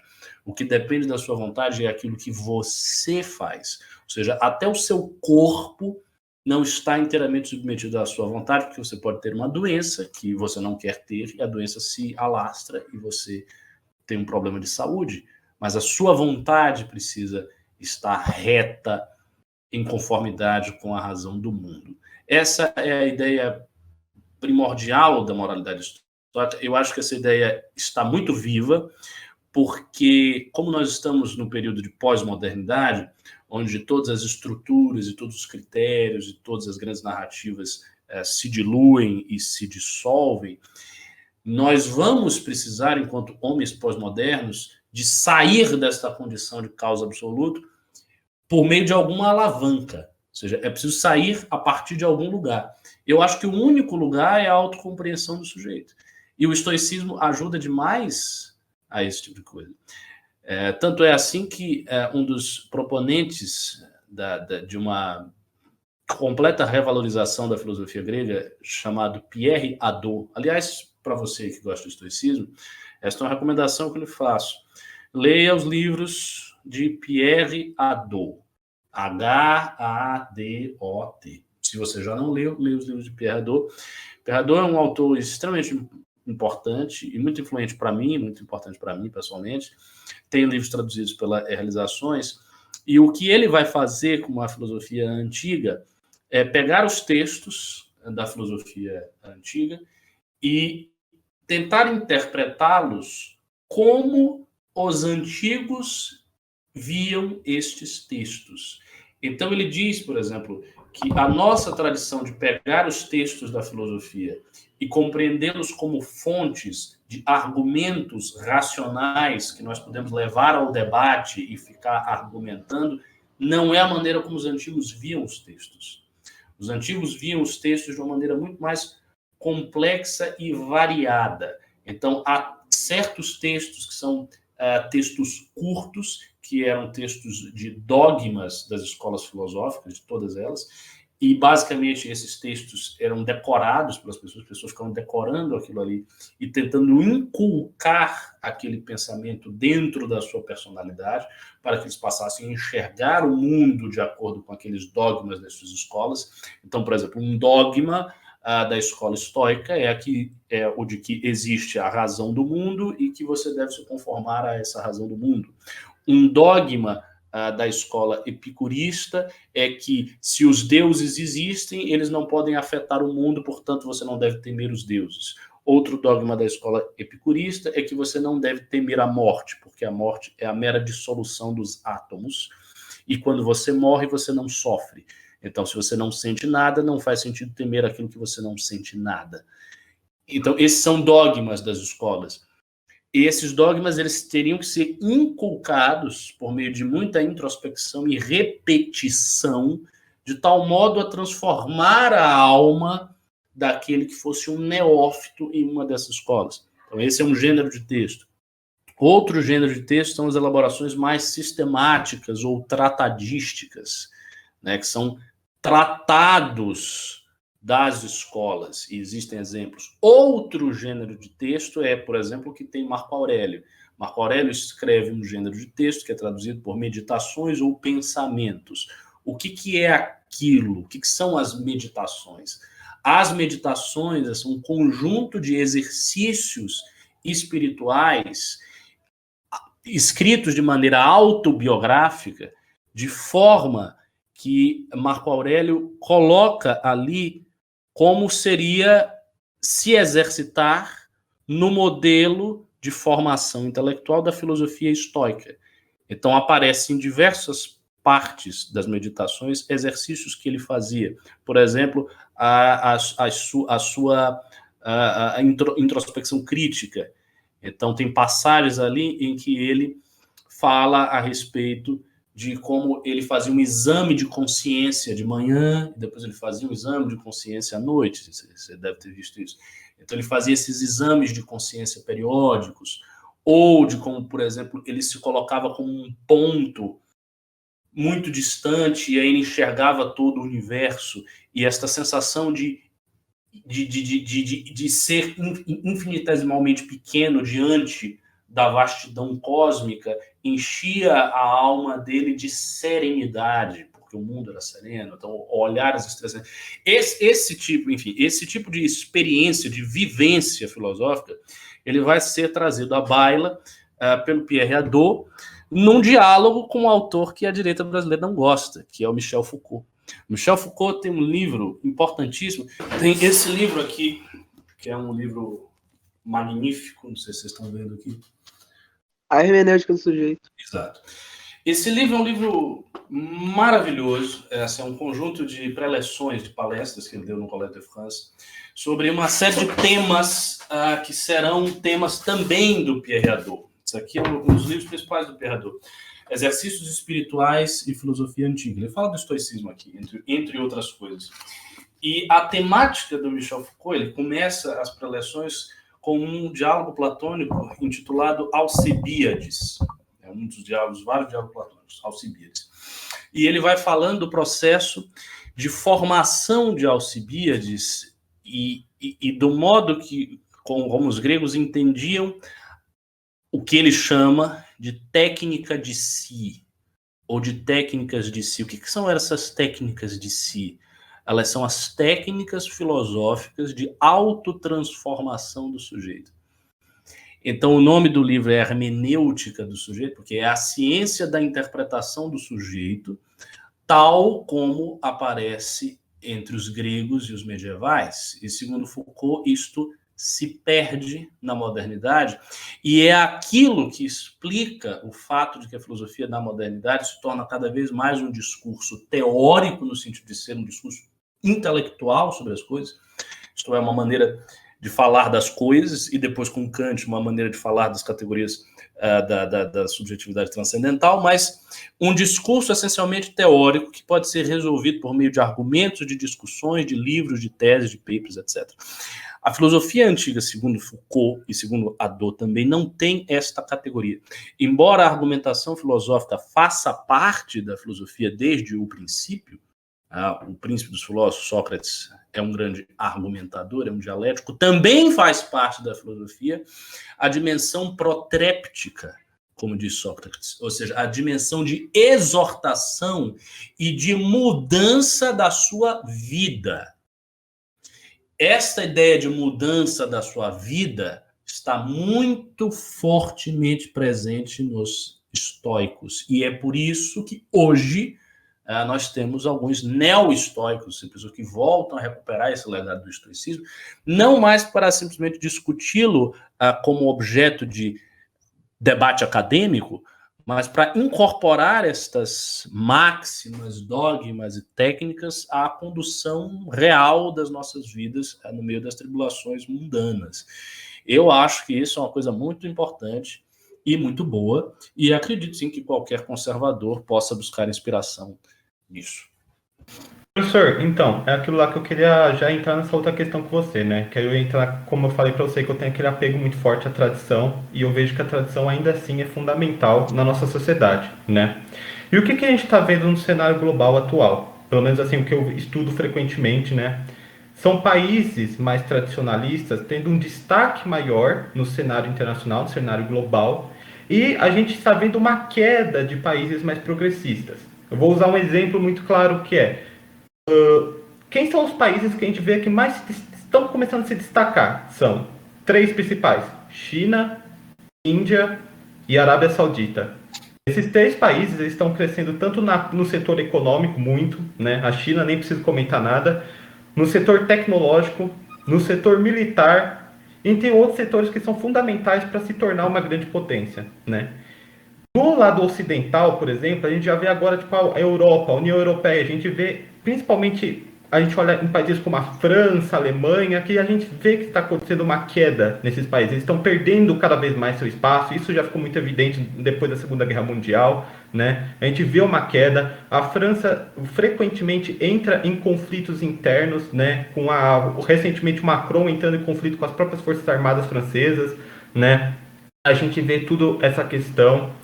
E, assim, mesmo eu não me considerando um comunista, né? Muito pelo contrário, eu tenho uma admiração, eu tenho um grande entusiasmo por estudar a China, né? E eu vejo muito que a China tem esse tradicionalismo muito forte na própria palavra, né? Na própria a palavra China, né? No chinês, que significa Huandó, que traduzindo para o português significa Império do Meio, já tem uma questão nacional muito forte, já tem uma tradição muito forte. O próprio Partido Comunista Chinês, ele fala aquele famoso discurso deles, que eles falam que a China passou por 200 anos de vergonha e humilhação, e eles têm que voltar para o lugar que eles jamais deveriam ter saído. A gente vê isso muito na Índia também, a tradição muito forte, né? E a Arábia Saudita, aproveitando o senhor aqui, principalmente, né? Eu vejo muitos seus debates lá no canal Histórias Islâmicas, também acompanho, já vi que você participou lá. E a Arábia Saudita a gente vê também tem uma tradição muito forte na questão religiosa. E por que eu vejo muito nesses países tradicionais e o futuro que eles têm? Porque, por mais que possa parecer ficção científica, qual seria o próximo passo da humanidade? Obviamente seria outros planetas. A gente já vê agora, em 2025, a primeira missão tripulada a Marte. E o que eu quero dizer com isso? Que, se a gente olhar no passado histórico, Portugal, na época das grandes explorações, por que Portugal foi o primeiro país, o país pioneiro? Porque Portugal foi o primeiro país a estruturar uma monarquia absolutista, a ter uma tradição estruturada, fixada, e assim, depois de resolver os seus problemas internos, começou a explorar novos mundos, vamos assim dizer. E é o que a gente vê acontecendo agora nos planetas. E, na minha opinião particular, eu acho que quem tem a crescer no cenário global, a se destacar como as novas potências, não é mais Estados Unidos e muito menos Europa. Os países que têm a se destacar são países sim mais tradicionalistas, e eu aposto firmemente em países como a China, principalmente a Índia me chama muito mais atenção, e a Arábia Saudita também. Eu quero saber a sua opinião sobre isso, principalmente na questão tradicionalista desse país. Então, vamos lá. Eu acho que está dado quase como certo que a Índia e a China serão grandes potências no século XXI. Isto não apenas porque sejam tradicionalistas, mas porque são países que dispõem de alguns, digamos assim, de alguns fatores que os tornam candidatos a serem grandes potências. São países que têm uma população gigantesca, né? Então isso faz com que se você tem um país que tem 10 milhões de pessoas com uma atividade econômica de, sei lá, 5 milhões, aí, metade da população como economicamente ativa, isso é diferente de você ter um país que tem 1 bilhão com 500 milhões economicamente ativos. Então, a pujança, a quantidade mesmo, em termos quantitativos, do que um país pode com muita gente é diferente. Isso é óbvio. Então, se você pega assim, as grandes economias do mundo, muitas delas são países bastante populosos. É verdade que tem algumas exceções, mas há uma certa correspondência. Por que, por exemplo, o Brasil é uma economia grande, embora seja um país pobre? Porque tem muita gente, né? E é um país grande geograficamente. Tá? Então, são países grandes geograficamente, são países imensamente populosos, e são países que, na história, globalmente falando, ou seja, pegando aí milênios de história, de civilização, são países que desenvolveram duas civilizações muito poderosas, muito antigas e com uma longuíssima continuidade. A China já era velha quando Roma foi fundada. Isso para a gente ter noção da escala das coisas. A China já era velha quando Roma foi fundada, e é a mesma civilização.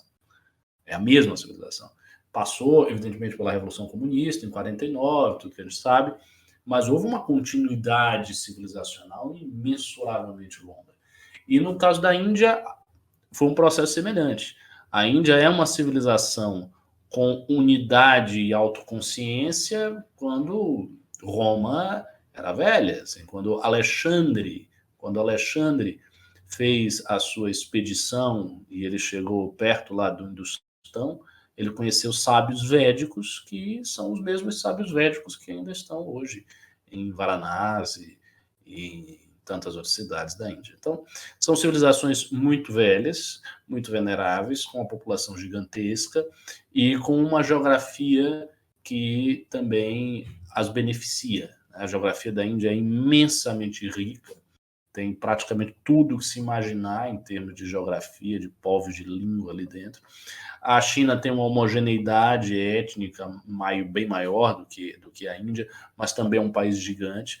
Então, isso faz desses dois países candidatos fortes a serem grandes potências no século XXI.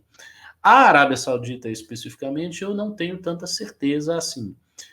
Sem dúvida, a Arábia é um país que se beneficiou imensamente por conta da descoberta de enormes jazidas de petróleo e toda a dependência mundial de combustíveis fósseis, que a gente sabe que ainda existe, faz com que a Arábia se beneficie muito por isso. Hoje em dia, a Casa Saúde, que é a casa que governa a Arábia, já tem projetos, há muito tempo, na verdade, projetos de diversificação econômica. Então, a maior estatal petrolífera da Arábia Saudita teve as suas ações vendidas, não todas, uma partezinha foi vendida para investir em outras coisas. Então, eles já olham a possibilidade do mundo se tornar menos dependente do petróleo.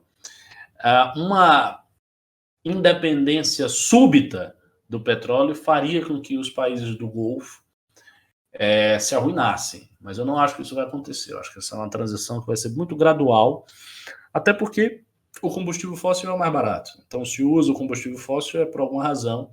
Haveria uma energia melhor e mais barata que essa, seria a energia nuclear, mas os riscos envolvidos em manter reatores nucleares faz com que os países tendam a não querer fazer isso. Isso sem falar no fato de que você pode desenvolver tecnologia para bomba atômica e ninguém quer que isso aconteça. Então, a questão da energia nuclear é meio embaçada no mundo. Mas, assim, eu não sei se a Arábia Saudita vai ser essa potência toda. Eu tendo a crer que ela vai continuar a ser uma grande potência regional, ou seja, uma grande potência na região do Oriente Médio, né, fazendo guerras contra os outros, como eles estão fazendo a guerra aí contra o Iêmen. Então, eu acho que eles vão se manter como grande potência regional, mas eu não creio que a Arábia Saudita será uma potência global como China e Índia devem ser no século XXI. Se você acha, o que você acha que vai dar nessas manifestações de Cuba? Porque ele estava analisando, se não me engano, né? Não é isso, Pedro? Que você estava analisando a situação de Cuba, ele queria lhe fazer essa pergunta: o que você acha das manifestações? Você acha que elas podem gerar algo, alguma mudança sistemática no país? Era isso que ele queria falar. Olha só, eu sou sempre favorável àqueles que lutam contra o comunismo, porque a minha luta é contra o comunismo. Estou na MBL por isso.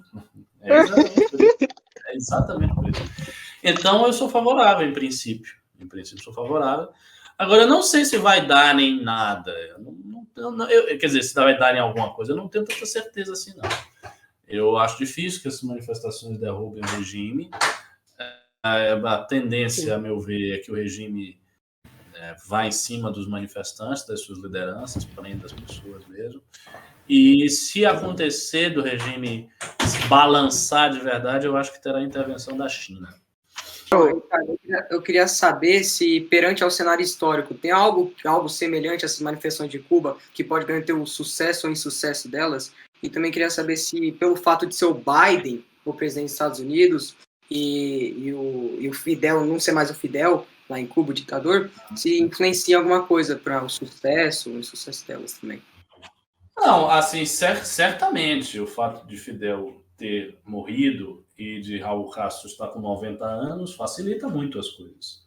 É lógico, isso é sem dúvida, né? Quando um líder carismático da Revolução morre, as coisas tendem a ficar um pouco mais movediças e surpresas tendem a poder ocorrer. Foi assim quando o Stalin morreu. Mas você veja, Stalin morreu e o sistema soviético continuou até Gorbachev. Então levou bastante tempo. Stalin morreu em 1952, se não me engano. E foi até 1989. Então você teve aí mais de quantos anos? Você teve 37 anos ainda depois. Isso é bastante tempo. Então eu não sei se vai acontecer. É lógico que revoltas populares, sublevações populares podem derrubar regimes. Isso sem dúvida nenhuma pode acontecer. A gente viu isso acontecendo, por exemplo, na Primavera Árabe. Acho que a Primavera Árabe é o exemplo histórico mais recente de uma analogia com o que está rolando em Cuba. Então, nós vimos o regime do Egito, de Hosni Mubarak, ser derrubado, e a tentativa da Irmandade Muçulmana, através das eleições, de assumir o poder. A gente viu Gaddafi ser derrubado na Líbia. A gente viu Gaddafi, Egito, teve na Tunísia. Tô querendo me lembrar dos regimes que caíram. Assad não caiu. Tem esses dois, deve ter mais. Eu precisaria, enfim, ter tempo para puxar pela memória. Eu falo tudo de memória, mas eu tenho que puxar as coisas que não ocorrem. Então, assim, exemplos tem aí, mas eu não sei o que vai acontecer. Eu não faço ideia. Não sei. Eu tendo a crer que não vai dar em nada. Precisaria ser um negócio muito gigantesco, muito forte mesmo, para derrubar um regime ditatorial. Não é fácil. Uma nova pergunta que eu queria fazer para você, né, é sobre a questão envolvendo agora mais o islamismo, né, que eu sei que você é perito nesse assunto, você curte bastante, eu também é algo que me interessa bastante, né, e baseado naquela aula que você deu pra gente na Academia MBL, né, quando você fala a grande mudança que aconteceu no mundo, né, entre as duas grandes sociedades. Enfim, eu queria falar algo que eu ainda mais sou da geografia, a gente vê muito esse embate que existe entre muito a teoria do Alfred Mahan com o estadunidense, né, contra o inglês John Mackinder, né, em que o Mahan ele defende aquelas sociedades mais talassocratas, enquanto o John Mackinder defende aquelas telurocráticas, né, que é um defende o poder terrestre enquanto o outro o poder marítimo. A questão assim, que eu queria te trazer assim, com você, né, é que a gente vê que tipo, assim, no começo das eras, né, antes de Cristo, a gente vê o primeiro embate que existe, né, principalmente entre Atenas e Esparta, né, em que Esparta vence Atenas. A Atenas era uma potência marítima, Esparta era uma potência terrestre. Aí a gente viu novamente isso com Roma e Cartago, em que Cartago era uma potência marítima, Roma já era uma potência terrestre e venceu Cartago. Aí lá para frente da história a gente viu que esse papel inverteu, né? As potências marítimas começaram a ter um destaque maior. A gente viu os britânicos vencendo os franceses e mais tarde, né, mais recente, a gente viu os estadunidenses vencendo os soviéticos. Só que algo que tipo me chama muita atenção, né? E baseado nesse livro aqui que eu queria até mostrar para o senhor, do Roger Crowley, Impérios do Mar, em que ele fala sobre a Batalha de Lepanto, e esse daqui do Roger Crowley novamente, dos Conquistadores de Portugal, em que ele vai falar sobre a Batalha de Dil. E eu queria saber o que o senhor pensa a respeito nesse momento, em que a gente vê que teve esse embate, né, em que os árabes, os islâmicos, eles sempre foram, tipo assim, incontestavelmente superior aos cristãos no embate terrestre. A gente viu nas cruzadas que os islâmicos venceram tranquilamente todas as cruzadas que foram feitas, né, com exceção a primeira, mas as outras foram vitórias incontestáveis aos árabes islâmicos. Só que a gente viu que nesse período, né, século XIV e XV, teve essas duas batalhas muito importantes para os cristãos, que foi a Batalha de Dil, né, no Oceano Índico, com os portugueses e o Império Mameluco Otomano, e a Batalha de Lepanto no Mar Mediterrâneo, né, que aconteceu com o Império Otomano e contra a Liga Santa, né.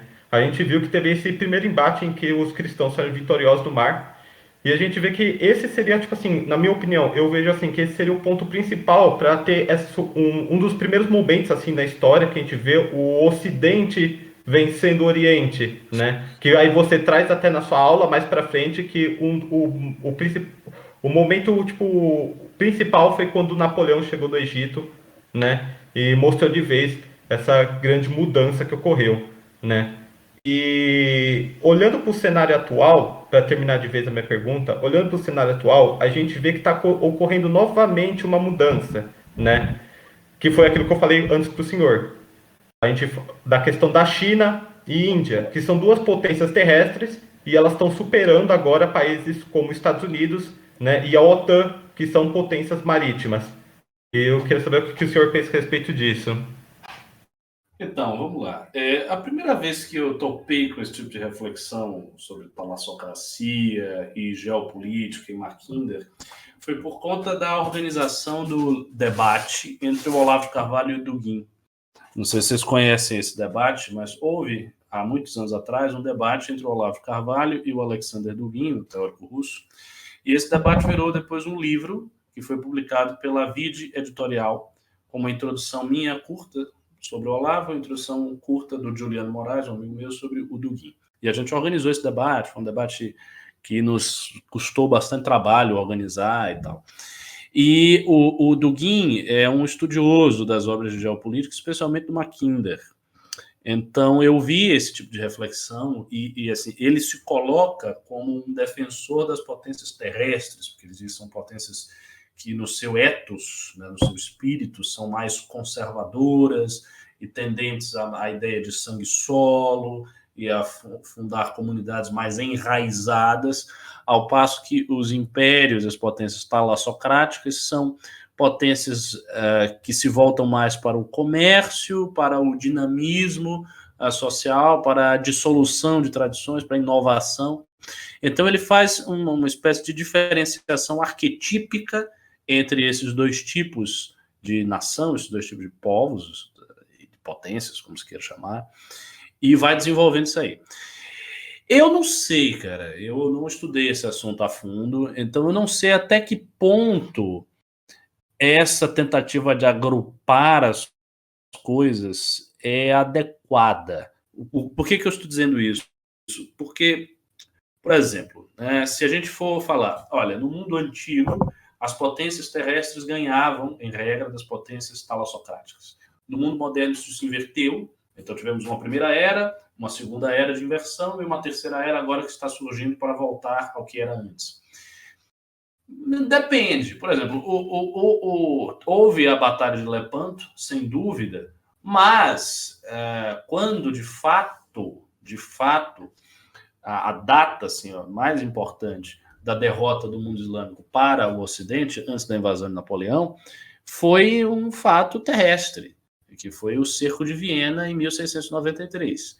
Então, houve um primeiro cerco otomano em 1529, a Viena, e houve um segundo cerco no final do século XVII, que resultou em perdas graves para o Império Otomano, e nunca mais o Califado Otomano conseguiu avançar sobre uma potência ocidental. Então, é uma data marco. E o que aconteceu ali foi um enfrentamento de duas potências terrestres. Era o Califado e como é que diz? O Califado e o Império Austro-Húngaro.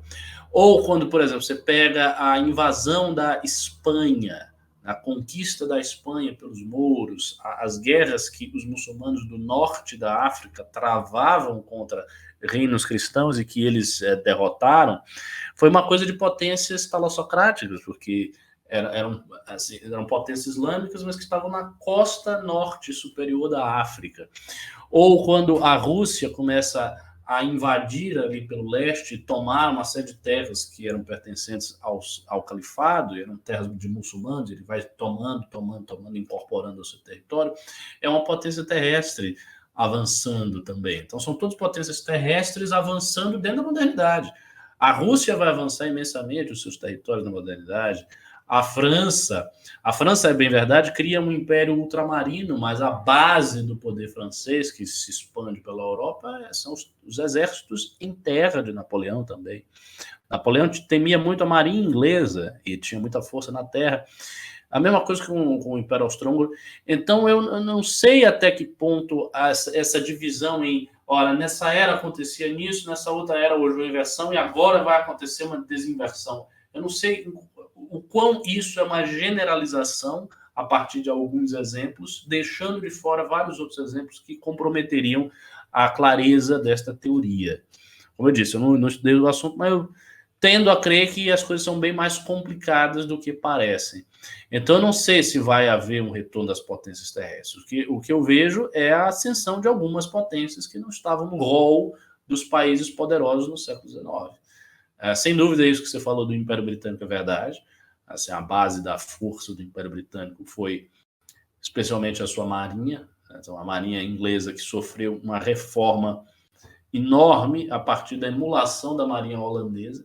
Então, primeiramente os holandeses desenvolveram uma marinha extremamente poderosa, aguerrida, que fez com que a Holanda, que é um país pequenininho, conseguisse rotas comerciais especiais com o Oriente, a Companhia das Índias Holandesas, é um exemplo disso, e depois a marinha inglesa, sob patrocínio do Estado, da coroa britânica, fez um processo de modernização e isso ajudou a criar um dos maiores impérios da Terra. Né? Mas, ao mesmo tempo que esse processo estava acontecendo, você tinha a formação ali no século XIX de um colosso terrestre, que foi a Rússia. Então, a Rússia pegou toda essa fase, né, da modernidade, desde o século XV até especialmente o século XIX, e se tornou um colosso gigante, né, por força terrestre. Isso aconteceu na modernidade. Isso aconteceu contemporaneamente à criação do Império Britânico. Então a gente pode olhar a história do prisma do Império Britânico ou pode olhar a história do prisma da Rússia. E afinal de contas a Inglaterra se exauriu depois de 2 guerras mundiais e a Rússia não. Porque a Rússia virou, com a União Soviética, a superpotência global para o desafio dos Estados Unidos. Aí você pode dizer, mas os Estados Unidos, com a sua grande marinha, né, derrotou a União Soviética e trata de uma potência talassocrática. Sim, mas foi por isso? Foi por causa disso? E se fossem outras circunstâncias, não seria desse jeito? Veja, o desenvolvimento enorme que a Alemanha teve como potência. A Alemanha se torna potência militar e econômica e é um país essencialmente terrestre. E isso aconteceu de 1870, da unificação, até a Primeira Guerra Mundial, depois a Segunda Guerra Mundial. Né? E depois a Alemanha se recupera e volta a estar entre as maiores economias do mundo muito rapidamente. Então, não sei se essa generalização é muito científica. Obrigado novamente, viu, professor? Já ajudou bastante aí com algumas dúvidas que eu tinha sobre esse assunto. É muito bacana ouvir sua opinião sobre isso. Principalmente na questão desse embate aí que teve do cristianismo e islamismo. E eu tenho, sim, uma admiração muito grande pelo islamismo, apesar de eu ser de uma família tradicionalmente católica, mas eu tenho uma admiração muito grande pelo islamismo. Quem mudou muito minha mentalidade sobre isso foi você até, né? E muitas vezes eu acho que eu, sendo sincero, bem sincero, às vezes, por eu defender mais uma tradição, mas acho que a tradição tem uma relevância muito grande, às vezes eu falo que as imigrações islâmicas para a Europa deixou de ser uma ameaça para se tornar uma salvação. Acho que a Europa está progressista demais. Mas aí é que está. Eu não acho que eu acho que a direita europeia extrai consequências muito exageradas dessas imigrações. Essa ideia de que a Europa vai se islamizar, está tendo um processo de islamização. Eu não concordo com nada disso. Eu acho que tudo isso vem da não percepção, da dificuldade de perceber o que é um processo de mutação civilizacional, da escala de um processo de mutação civilizacional. O que ocorreu foi uma ocidentalização do mundo islâmico. Isso sim. Por quê? Porque se você vai numa cidade como o Cairo, no Egito, o que você vai ver? Você vai ver prédios com uma arquitetura similar à dos prédios aqui de São Paulo, né, que não são prédios tradicionais islâmicos, é uma arquitetura funcional moderna. Né? Você vai ver literatura escrita em romances, contos, poesia, tudo ocidental, gêneros literários ocidentais. Você vai ver pessoas vestidas com calça, camisa, camiseta, blusa, moletom, tudo ocidental. Você vai ver toda a tecnologia do complexo militar, toda baseada em ciência ocidental, em física de Newton, enfim, tudo que a gente estuda na universidade, em engenharia que se estuda, e por aí vai. Isto é uma mutação civilizacional. É porque há um esquecimento por parte das pessoas que olham o Oriente de que a modernização, pelo menos para mim, a modernização é um processo de ocidentalização. A modernização vem para todos esses povos como algo que vem de fora para dentro.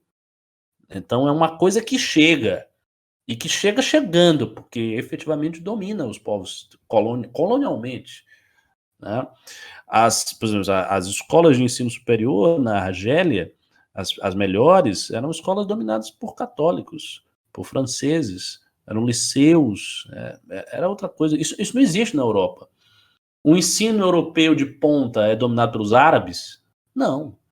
Então, o que tem na Europa é outra coisa. O que tem assim, é um fluxo migratório de pessoas que querem um emprego melhor e tal, que vão entrando ali na sociedade e que, por serem muçulmanas e por terem e porque já havia um pensamento ideológico entre essas pessoas que são mais educadas, de defesa do Islã contra o Ocidente, querem ser tratadas de uma maneira diferenciada, querem que certos casos familiares sejam julgados à luz da Sharia, pretendem impor a Sharia para as suas comunidades, tem um comportamento um tanto quanto distante, hostil em relação ao resto da população, não se misturam tão bem.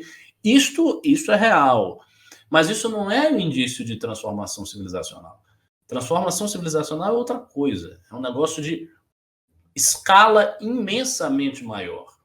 Para você ver isso, era necessário que você visse, por exemplo, que se a arquitetura de Londres, não a arquitetura das mesquitas, se a arquitetura de um prédio normal em Londres está se tornando uma arquitetura islâmica.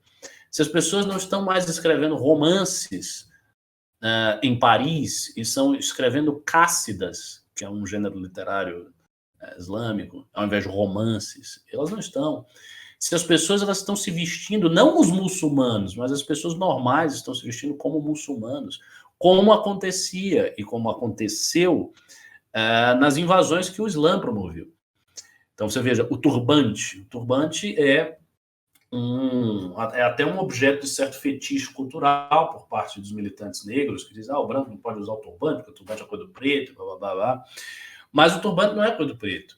O turbante é árabe, e o turbante foi introduzido mesmo na África pela invasão islâmica, e os africanos usavam o turbante, por quê? Porque o turbante era a roupa das elites invasoras, ou seja, quem teve mais força e se impôs aqui são esses caras, eles usam turbante, então eu vou imitar o turbante. Os chapéus tradicionais africanos, eles não parecem com turbante, eles são chapéus muito diferentes, chapéus até engraçados, que você olha assim.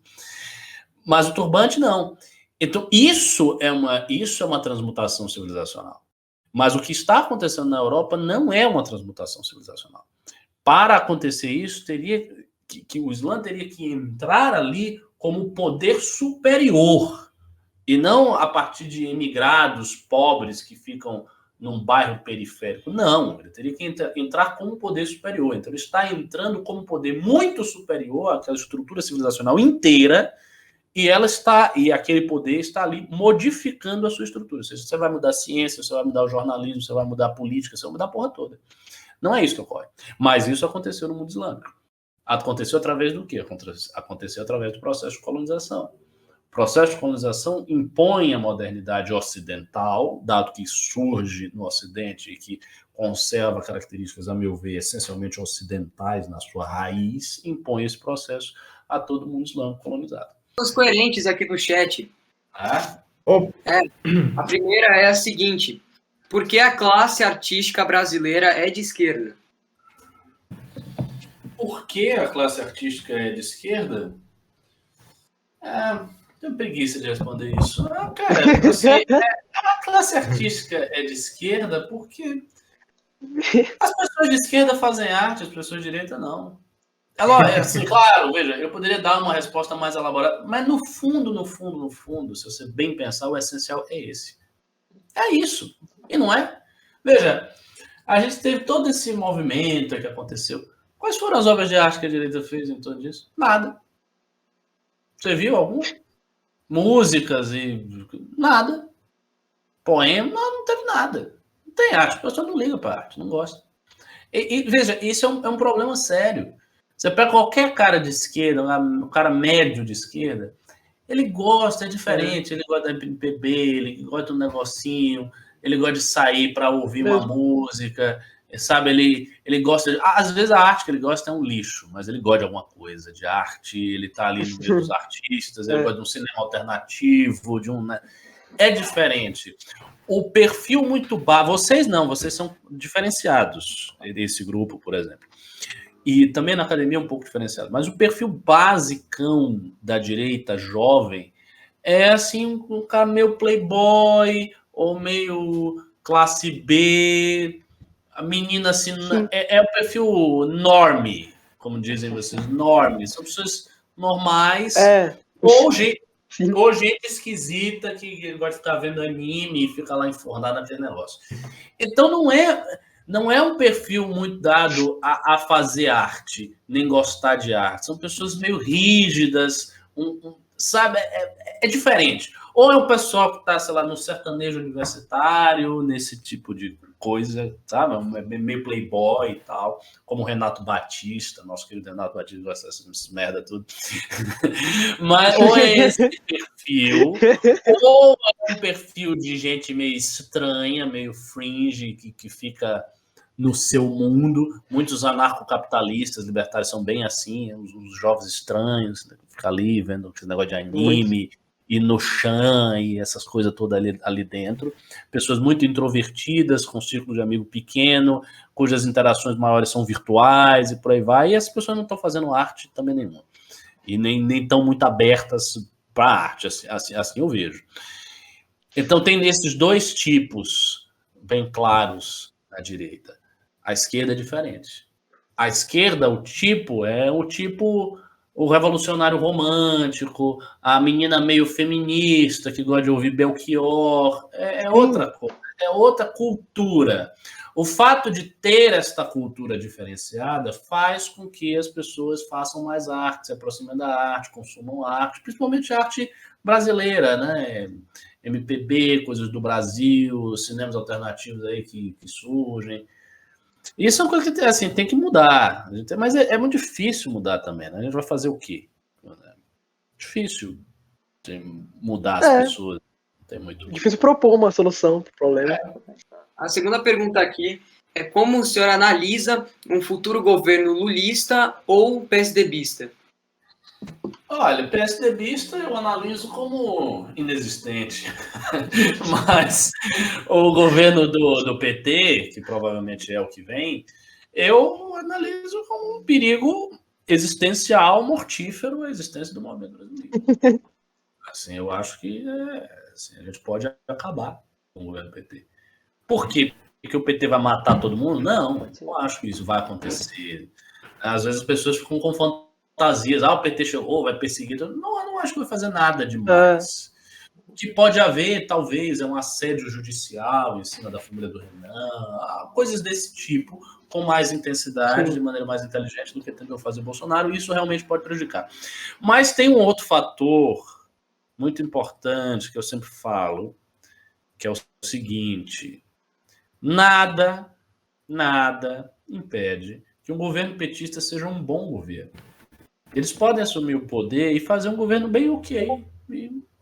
Eles podem fazer isso, não é impossível. Embora as pessoas achem que isso é impossível, mas não é. E qual é o risco disso? Para o Brasil é bom, claro, ter um bom governo é sempre bom. Mas há um risco ideológico, que é o risco das pessoas se converterem, delas mudarem de cabeça. Veja, quando eu estava explicando o início da minha trajetória do MBL, eu falei, né, que eu fui nas manifestações, que a direita era muito pequena e que tinha um monte de gente gritando slogans de direita. E aí eu fiz a pergunta retórica: quem são essas pessoas? De onde elas vieram? É óbvio que essas pessoas já estavam lá, porque elas não nasceram naquele momento. Mas por que essas pessoas não apareciam na direita antes? O que aconteceu? Elas não nasceram e elas não estavam dentro da direita o tempo inteiro, porque senão a direita seria um fenômeno grande desde o princípio, e não era. O que aconteceu, então? Se elas não nasceram e se elas não estavam... Elas mudaram de cabeça. Elas vinham... Veja, a pessoa vinha assim com um pensamento, e como o governo Dilma era tão ruim, um bocado de gente passou a ficar com raiva daquilo. Um bocado de gente passou a receber cada vez mais materiais com o discurso de direita contra a Dilma, e aquilo pareceu fazer sentido. Por quê? Porque as circunstâncias concretas faziam com que a pessoa olhasse o mundo e disse: não, realmente, isso aqui é verdade. Essa mulher não presta, o PT é ruim, o PT não sei o quê, papapá. E aí, nesse processo, vem o discurso ideológico, de Cuba, vai a Venezuela, tá vendo a Venezuela, o que vai acontecer? E aí as pessoas, como disse o Kennedy, elas viram a chave. O que eu sempre coloco é o seguinte: isso pode acontecer para o outro lado também. Não é um negócio unilateral. Acontecer para o nosso lado e só vai acontecer para o nosso lado. Não. As pessoas podem virar a chave para o inverso. Então elas vão ver o governo Lula, elas vão começar a dizer: não, Um partido de esquerda é perfeitamente legítimo. Por que não? O pessoal ficava falando essas coisas. Não é bem assim. Né? Aí, eu odeio o PT. Daqui a 3 anos você pode estar lá abraçando o PT. Aí, lógico, a tendência da pessoa no estado atual que ela se encontra é sempre dizer: não, isso é uma loucura, isso é impossível, isso nunca vai acontecer, você está viajando. Mas as pessoas mudam. As pessoas mudam de cabeça. Sim. As convicções políticas Sim. quase sempre não estão tão arraigadas a ponto da pessoa conservá-las até o final da vida. As pessoas mudam. E eu acho que esse é o maior risco. Você tem um risco das pessoas simplesmente se convertendo, o MBL perder muita força, e junto disso ser objeto de assédio judicial, e aí acabar. Então, eu vejo como uma extrema preocupação. Então, pessoal, foi isso. Eu quero agradecer ao professor Ricardo por ter participado com a gente. Algum comentário final, Ricardo? Eu que agradeço aí o convite, muito gentil e amável. Espero que as minhas respostas tenham satisfeito o nosso exigentíssimo público. E é isso aí. E no futuro, aí a gente pode aparecer de novo no podcast. Opa! Muito obrigado, viu, Ricardo? Muito obrigado a todos que participaram. E até mais. Forte abraço.